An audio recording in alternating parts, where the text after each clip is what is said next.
গোলাপী নামে একটি মহিলাকে দিয়ে হানি ট্র্যাপ করা হয় বাদশাহ নামে এক ভদ্রলোককে। বাদশাহ ডিবিবিএল থেকে 25,000 টাকা এটিএম বোর্ড থেকে টাকা তুলে, সেই টাকাটি যখন তুলে তখন গোলাপী তার সাথে হানি ট্র্যাপের জন্য কথাবার্তা বলে, কথাবার্তার এক পর্যায়ে যখন বাদশাহ বুঝে যায় যে তাকে হানি ট্র্যাপ করা হচ্ছে, তখন বাদশাহ গোলাপীর সাথে দ্বন্দ্বে জড়ায় যায় এবং এক পর্যায়ে আপনারা দেখবেন ভিডিও ক্লিপের মধ্যে সে গোলাপীকে ঘুষি দিচ্ছিল। যখন গোলাপীকে 2টি ঘুষি দিল, এর মধ্যে পিছন থেকে আগের থেকে উৎপেতে থাকা গোলাপীর যে সহচর আরও 6-7 জন চাপাতি হাতে এই বাদশাকে পিছন থেকে কূপ দিতে থাকে। এলোপাতারি যখন কূপ দেয়, বাদশাহ তখন পালিয়ে যায়। এই ভিডিওটি ধারণ করছিল মরহুম সাংবাদিক আসাদুজ্জামান তুহিন। তিনি বসে এই ভিডিও যখন ধারণ করছিল, তার এই ভিডিও ধারণটি এই ক্রিমিনালরা দেখে ফেলে। ক্রিমিনালরা যখন বুঝে যায় তাদের এই ক্রাইমটি প্রচারিত হয়ে যাবে, তারা চিহ্নিত হয়ে যাবে, তখন এই আসাদুজ্জামান তুহিনকে সার্চ করে এবং বলে তাকে ভিডিও ডিলিট করতে হবে, তাদেরকে প্রেশার করে এবং তার সাথেও বাগদণ্ডে ধরিয়ে যায়। এক পর্যায়ে তাকেও তার উপরও আক্রমণ চালায়। সে দৌড়ে গিয়ে একটা মুদির দোকানে যায়, সেখানে গিয়ে তাকে উপর কুপিয়ে হত্যা করে। আমরা এই হত্যার নিন্দা জানাই এবং আমরা এটির জন্য পুলিশ প্রশাসন থেকে আমরা সত্যি এটির জন্য আমরা খুবই দুঃখিত।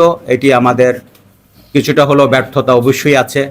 আমরা প্রিভেনশন কাজটি নিশ্চয়ই সুচারুভাবে করতে পারিনি, আরও সুচারুভাবে দিতে পারিনি।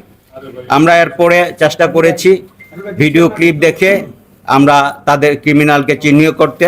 আমরা 8 জন ক্রিমিনালকে ভিডিও ক্লিপ দেখে আমরা শনাক্ত করতে পেরেছি।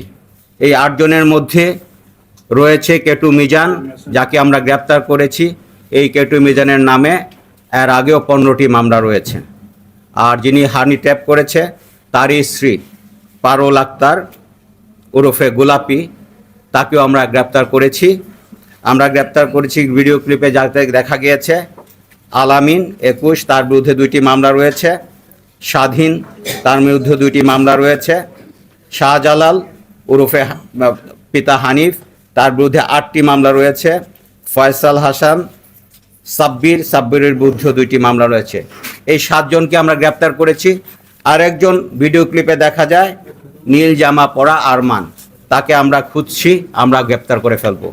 আমরা আশা রাখি, যেহেতু আমরা আসামি গ্রেপ্তার করা আছে, চাপাতি উদ্ধার করা আছে, আমরা বিশ্বাস করি ভিডিও ক্লিপ আছে, প্রত্যক্ষদর্শী আছে। ইভেন এই যে যিনি প্রথম ভিকটিম বাদশাহ, তার আমরা 161 নিয়েছি, 164 করাবো। আমরা মোটামুটি আমাদের এভিডেন্সের সিংহভাগই আমরা পেয়ে গেছি। আমরা পিএম রিপোর্ট পেলেই আমরা যে কোনো মুহূর্তে চার্জশিট দিতে পারবো আশা রাখি। এবং ভিডিও ক্লিপের মাধ্যমে যেই আসামিগুলো ধরেছি, আমরা শনাক্ত করেছি, সেটি আমরা ফরেন্সিক করে নিব। আমি আশা করি ম্যাক্সিমাম 15 দিনের মধ্যে যদি আমরা পিএম রিপোর্টটি পেয়ে যাই, আমরা চার্জশিট দিতে পারবো। ক্রিমিনাল জাস্টিস সিস্টেমে পুলিশের কাজ শুধু ডিটেকশন এবং চার্জশিট।